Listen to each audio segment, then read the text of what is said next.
Test 5. You will hear a number of different recordings and you will have to answer questions on what you hear.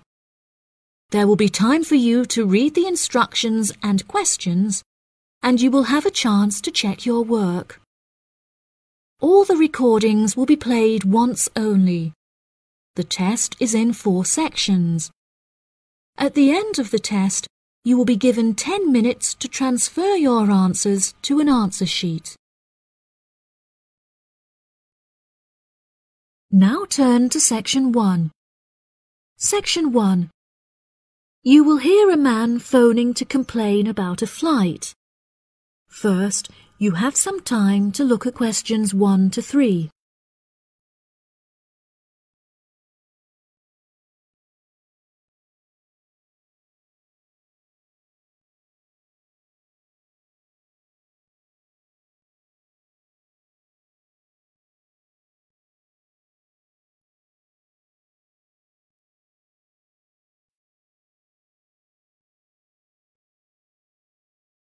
You will see that there is an example that has been done for you. On this occasion only, the conversation relating to this will be played first. Hello, you have reached the complaints department. How can I help you? Yes, hello there. I am phoning to make a complaint regarding a flight that I took with you recently. Okay. There are some details I will need to take from you first. May I have your name, please? Jack Dawson. That's D-A-W-S-O-N. The name of the man is Jack Dawson, so Dawson has been written in the space. Now we shall begin. You should answer the questions as you listen, because you will not hear the recording a second time. Listen carefully and answer questions 1 to 3. Hello, you have reached the complaints department. How can I help you? Yes, hello there. I am phoning to make a complaint regarding a flight that I took with you recently. Okay. There are some details I will need to take from you first. May I have your name, please? Jack Dawson. That's D-A-W-S-O-N. And your address? It's 33 Hillcrest Road. That's Hillcrest. 33 Hillcrest Road. Is that in Exeter? Yes. And what is the postcode of the residence? It's AL698GQ. Thank you. Do you have a telephone number? Yes, the number at my office is 754688. That's good. And may I just take a home phone number for you in case of emergencies? No problem. It's 798662. Are they both local numbers? Yes. Before you hear the rest of the conversation, you have some time to look at questions 4 to 10.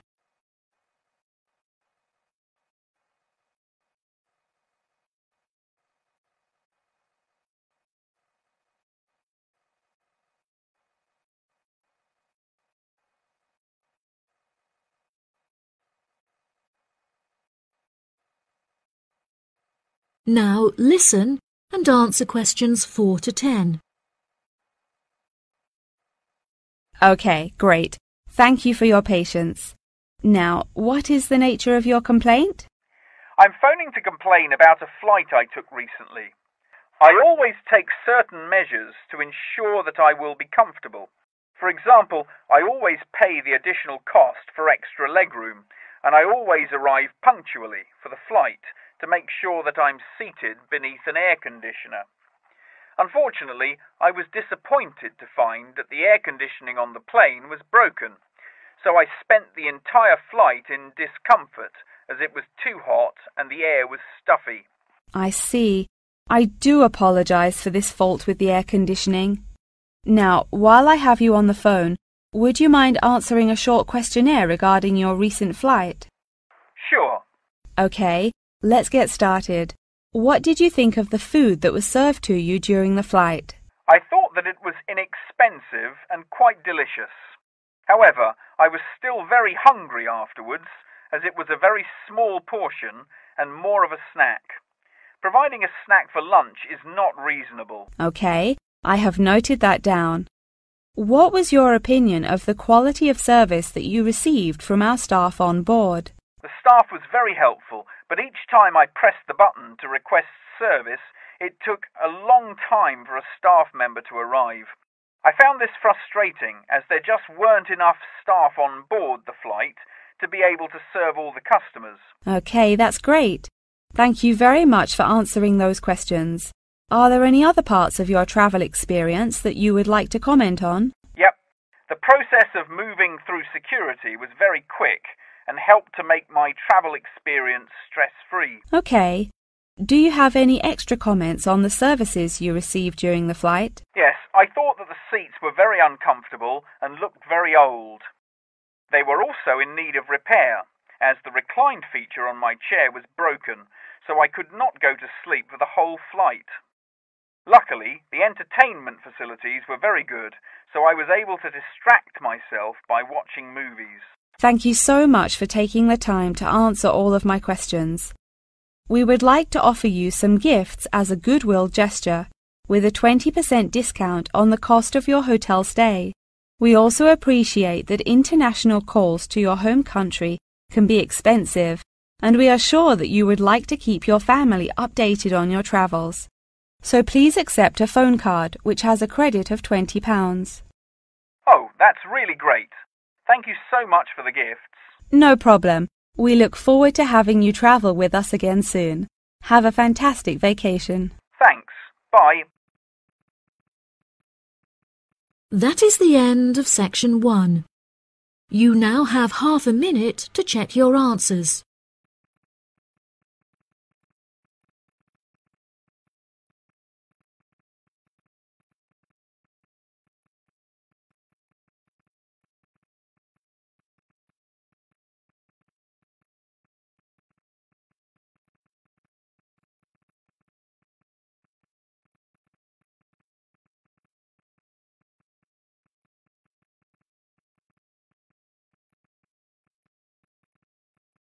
Now turn to section 2. Section 2. You will hear part of a talk given by a member of staff at a car rental company. First, you have some time to look at questions 11 to 16.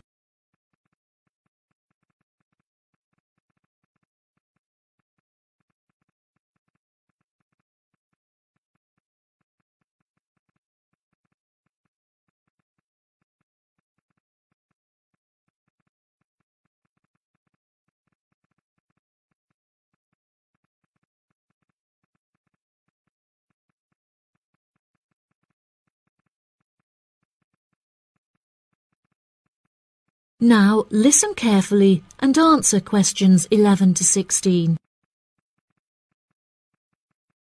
Good morning, listeners, and welcome back to Star Radio. Today on the show, we have a visitor from Yazoo Car Rental, who is going to give us an insight into his company and into the public transport system. Welcome, Jonathan. Thank you for having me. Yes, I would like to start by introducing my company, Yazoo Car Rental. We are the cheapest and most reliable rental company in the city and have won multiple awards for the quality of our services. This success did not come easily, however, and it proved important that we stay fresh and are always thinking of ways to attract new customers. Our first attempt to do this was to offer a free gift with every car rental, which we were confident the customers would be very interested in. The offer of a free Hoover with each rental, however, did not attract any new customers, so we quite quickly stopped offering it. In 2002, a new taxi company opened next door to us, and we started losing a lot of business to them. So we introduced an offer that we hoped might compete with their service. We offered a new package where you could rent a car with a driver for a small extra fee. By introducing this offer, we found that all of our customers preferred to drive the cars themselves. So again, this offer was unsuccessful in attracting more customers. Learning from these mistakes, we decided to offer a package service where the customer no longer had to come to our offices to pick up the rental car. Instead, we could drop off and pick up the car anywhere in the city to make the customer's experience a lot more stress-free. This offer was very popular and increased our profits by 30%. In order to attract a younger demographic, we updated the models of cars that we offered for rental. We began offering more trendy cars such as minis and smart cars that we thought might appeal to the younger crowd, and we also purchased them in more fun colours like reds and greens.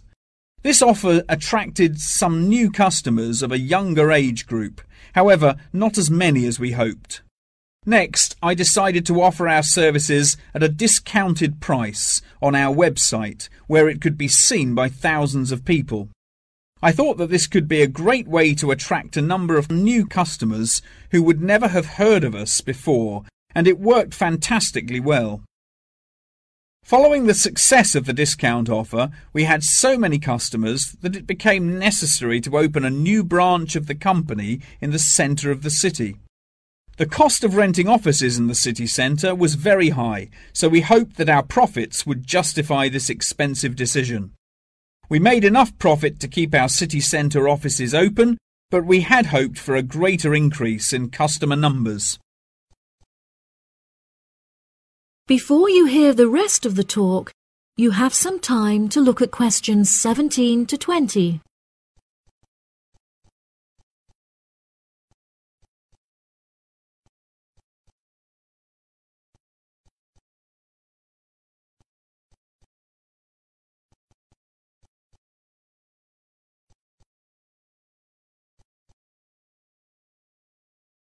Now listen and answer questions 17 to 20.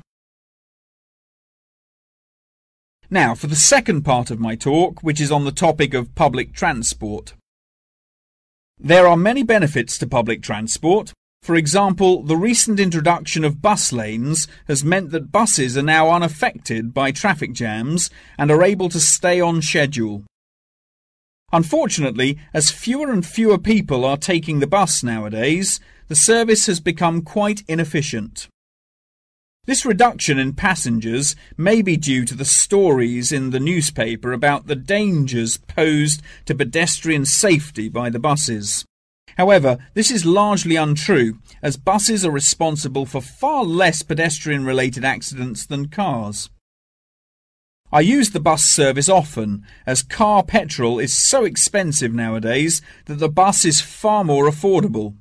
However, if I am in a rush, I prefer to take a taxi, as they tend to get you to your destination very quickly, so you can remain punctual for your appointments. I also very much enjoy flying to my destinations, as the service is incredibly fast and the airports are always very easy to find. Personally, my favourite mode of transportation is the bus. Due to the lack of people using the service, I have found that the buses are never overcrowded, so there is always a seat available. They are also never dirty, as they get cleaned regularly. However, I have found that sometimes the bus can be over a half hour behind schedule, which can be very frustrating. There has been a lot of fluctuation in the price of bus tickets in the last couple of years. In the past, £1.80 for a ticket was enough to sustain the bus companies. However, as the price of fuel increased, so did the ticket prices. Now the ticket prices are declining as the bus companies try to encourage more people to use their service again. Well, that's all from me today. Thank you for listening. That is the end of section 2. You now have half a minute to check your answers.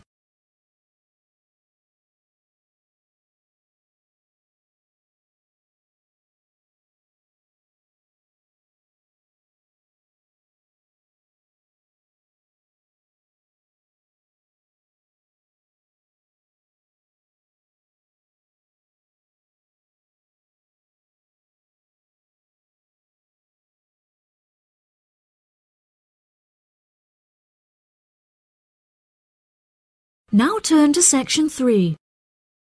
Section 3. You will hear a conversation between a student and her professor discussing an assignment. First, you have some time to look at questions 21 to 25.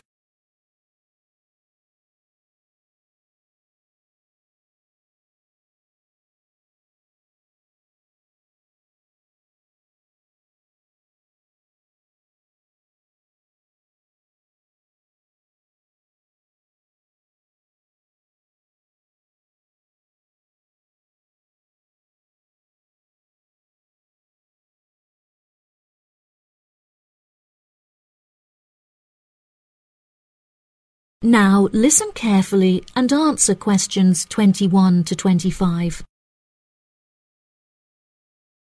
Excuse me, Dr. Thompson. May I speak to you for a minute? Of course. Please come in. I'm Alexandra Jones. I'm studying business here at the university, and for my assignment I have to carry out a survey of people who own their own organizations. I heard that you are the founder of your own company, and I was wondering if I could ask you some questions about it. Yes, of course. Please fire away. Okay, great. We'll get started. Did you encounter any problems whilst you were starting your company? Actually, it was not as hard as I anticipated. I started out with very clear objectives, so I knew exactly what I wanted my corporate identity to be. It was very difficult to find the correct premises, as the property market in London is so competitive, but eventually I found the perfect site. The hardest part was structuring the business, as I had no formal template, so I had to create it myself. Yes, that is very impressive. Was it difficult dealing with staff? It's always tricky trying to satisfy a group of people with varying interests. However, I didn't encounter many problems. I found it very important to make the staff feel appreciated. So I hosted a staff day where we could all introduce ourselves and get to know each other as individuals. I was also able to talk to them about the type of work that they would be doing and gave them the opportunity to share with me the issues they had with the allocation of the work. Okay. Did you hire a management team, or did you take on the role of the manager? Oh no, I already had enough tasks to take care of. I employed someone else to take on the role of the manager. However, he never consulted me before making decisions, so I was forced to let him go and hire someone else. And what did the other staff think of the new manager? They had a great deal of respect for him. It definitely helped that I consulted with them before hiring him. They were surprised that he has been so successful in his role at the company, despite the longer meeting hours. Since the company opened, has it had any great achievements? There are many aspects of the company that I am pleased with. However, there is one achievement of which I am particularly proud. I wanted a mural painted to brighten up our entrance area, so I decided it would be a great idea to invite the local primary school to create one for us. The youngsters had a great time, and I know they were thrilled to be included. Oh, that's lovely. Before you hear the rest of the conversation, you have some time to look at questions 26 to 30.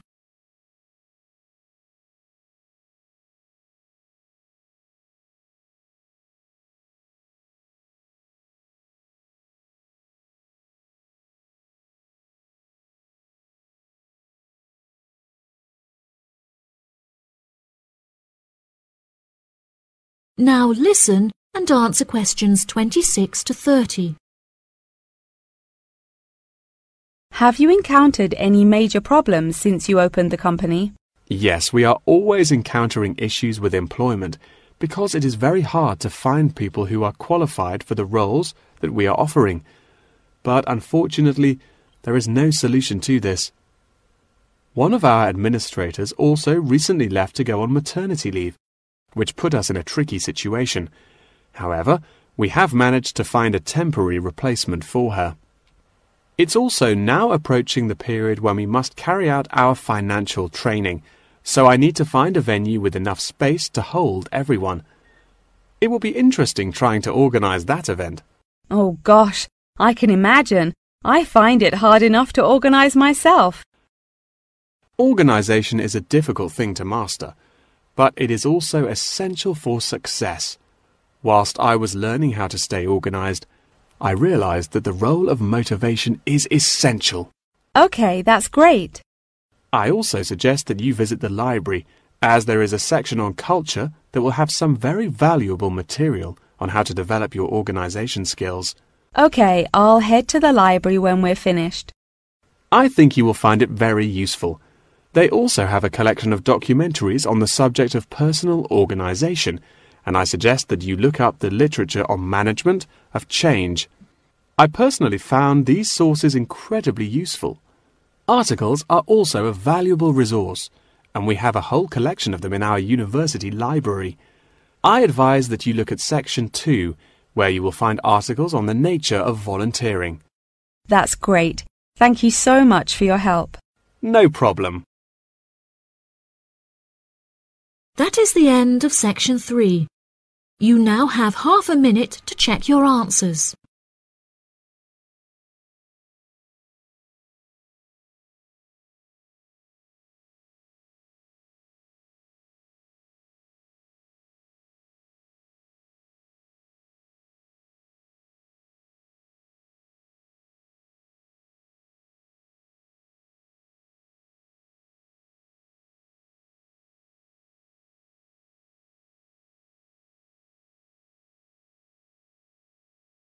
Now turn to Section 4.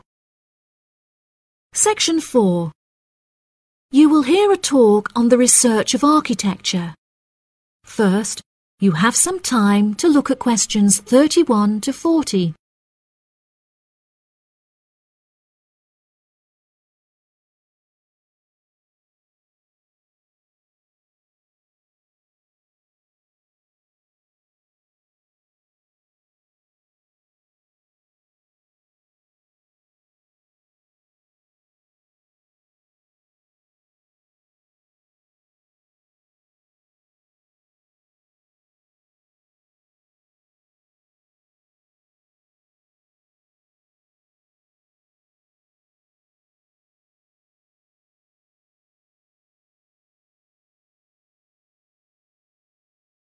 Now listen carefully and answer questions 31 to 40. Welcome, class, to your very first lecture in this series on architecture, conducted by myself, Dr. Torben Dahl. Today we will be looking into the relationship between climate and architecture, where I will be giving you a critical overview of the main climate influences that shape the design of buildings. Throughout this lecture series, we will be looking at the latest research into climatic design carried out by experts in the field, in addition to case studies and examples drawn from modernist practice, both in cities and rural areas. Now, acid rain is one of the climatic elements with the most devastating effects on our architecture. The chemicals in acid rain can cause paint to peel, corrosion of steel structures such as bridges, and erosion of stone statues. Since the 1970s, our government has been making great effort to reduce the release of these chemicals into the atmosphere, with positive results. Private organizations have also been raising awareness and funds, and recently received a huge donation from the bank. It is interesting to look at the studies that have been carried out into the effects of acid rain at varying altitudes. Research has shown that there are lower levels of acid in the damaging pollutants at higher altitudes, meaning that skyscrapers are much less vulnerable to the negative effects, as they are exposed to acid rain with far lower levels of damaging pollutants. Recently, the ALTA project was founded to carry out further research into acid rain. This project is directed towards studying the effects of acid rain on old, traditional buildings of stone construction that are vulnerable to damage caused by acid rain. Masonry is particularly vulnerable as it is easily corroded and weakened by the acidic chemicals. It is imperative that we protect these buildings, as they are valuable examples of our history and culture.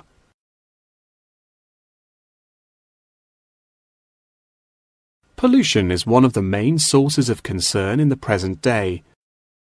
The construction industry contributes considerably as a source of pollution in its day-to-day processes of creating building materials such as concrete and glass. However, more new sustainable methods are being developed to counter this. A recent case study for this is Sky Tower, whose windows have been made from recycled glass to prevent pollution from the glass-making process. Water is the most problematic element to be considered in construction. It is imperative that construction elements, such as the insulation, are fitted into the building in dry weather to prevent it from getting wet. This makes winter an undesirable season for construction, as the heavy rainfall can have adverse effects on the building. Another climate type that has an enormous effect on buildings is humidity. Constructions made of steel and stone are largely unaffected by humidity. However, it can have a serious effect on wooden constructions if the timber has not been correctly treated. Moisture from the air can condense in the grain of the wood, which then swells and shrinks in proportion to the magnitude of change in its moisture content. This variation in size can have disastrous consequences. In areas of the world that are prone to earthquakes, certain design and environmental conditions are preferable for protecting buildings in the event of a tremor. Engineers have come up with numerous building procedures to help minimize shaking in buildings. For example, tall buildings have height restrictions and counterweights, and multi-story buildings have reinforced floors and walls. Ground conditions are a cause for worry in many constructions, as often the soil is of the wrong density to protect the foundations. Luckily, technology has now been developed that can help to minimize damage by earthquakes. Seismic sensors can give prior warning when an earthquake is about to happen, so that preparations can be made to protect both the people and the buildings from harm. The movement of building structures can now also be measured and monitored over time by architects. It has been expressed by architects within the design community that it would be valuable to be given special courses for designing buildings within earthquake zones. Guidelines are also expected to be produced by the government in the near future that will give architects a universal checklist to follow. That wraps up the lecture for today. Please remember that attendance is mandatory. That is the end of section 4. You now have half a minute to check your answers.